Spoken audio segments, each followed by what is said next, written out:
ओम नमः शिवाय। जय महाकाली। तंत्र की गुप्त और रहस्यमयी दुनिया में आपका स्वागत है। मित्रों, कल शिवरात्रि है। एक प्रयोग बताऊंगा जो इस शिवरात्रि से आपको शुरू करना है और अगली शिवरात्रि तक करना है। रोज नहीं करना, मंथ में एक बार करना है, बट बिना ब्रेक के कल इस प्रयोग को करिएगा। उसके बाद हर अमावस्या को इस प्रयोग को आपको रिपीट करना है जब तक अगली शिवरात्रि नहीं आ जाए। अगर आपने ये साइकिल फुलफिल कर लिया, अगर आपने ये काम पूरा कर दिया अगली शिवरात्रि तक, तो मैं आपको एक चीज़ बताता हूँ, आपकी लाइफ रीसेट हो जाएगी। जो भी प्रॉब्लम आप फेस कर रहे हो वो प्रॉब्लम्स तो ख़त्म हो जाएंगी, आपकी लाइफ रीसेट हो जाएगी। आप रीबॉर्न हो जाओगे, जैसा आप चाहते हो जीवन वैसा जीवन आपका हो जाएगा। सीरियस बात है, कोई इंटरटेनमेंट के लिए रील नहीं बनी है, इसलिए ध्यान से सुनिए और बस इतना ध्यान रखिएगा गैप नहीं होना चाहिए। इस शिवरात्रि को शुरू करेंगे और नेक्स्ट शिवरात्रि तक करेंगे। मंथ में एक बार करना है अमावस के दिन। तो कल करिएगा, फिर नेक्स्ट अमावस, फिर नेक्स्ट अमावस, इसके बाद शिवरात्रि तक। बिल्कुल सिंपल प्रयोग है, एक भी रुपए नहीं खर्च होंगे। अभी आप महाकुंभ गए थे, अगर गए थे तो वहां से जल लाए होंगे त्रिवेणी संगम का। अगर आपके पास वो जल है, नहीं तो गंगा जल, नहीं तो कोई भी नदी आपके घर के आसपास बहती है जहाँ पे पवित्र जल आपको मिल जाए।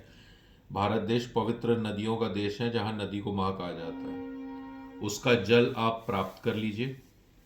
थोड़ा सा जल मिलाकर साफ पानी में बर्फ जमानी है आपको, बर्फ आइस क्यूब्स जमाने हैं। आज रात में जमा लीजिए, लेकिन फ्रिज बिल्कुल क्लीन होना चाहिए, उसमें कोई नॉनवेज वगैरह कुछ नहीं होना चाहिए।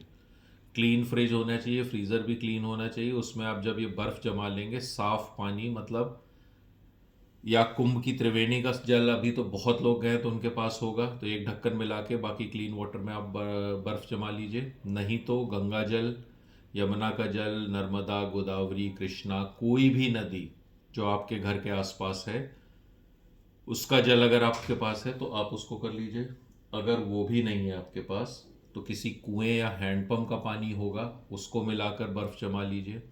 वो भी नहीं है तो जो नॉर्मल वाटर है, साफ़ होना चाहिए, उसको आप बर्फ़ में कन्वर्ट कर लीजिए, जमा लीजिए क्यूब्स। और कल जब आप शिवरात्रि पर शिवलिंग की पूजा कर रहे हैं तो आपको करना क्या, आप पूरी पूजा कर लीजिए। उसके बाद इस बर्फ़ के टुकड़ों से शिवलिंग का अभिषेक करिए। दो चार पांच टुकड़े, जितने भी 10 टुकड़े आपने जमाए, उनको शिवलिंग पर स्थापित करिए, रखिए आसपास उसके।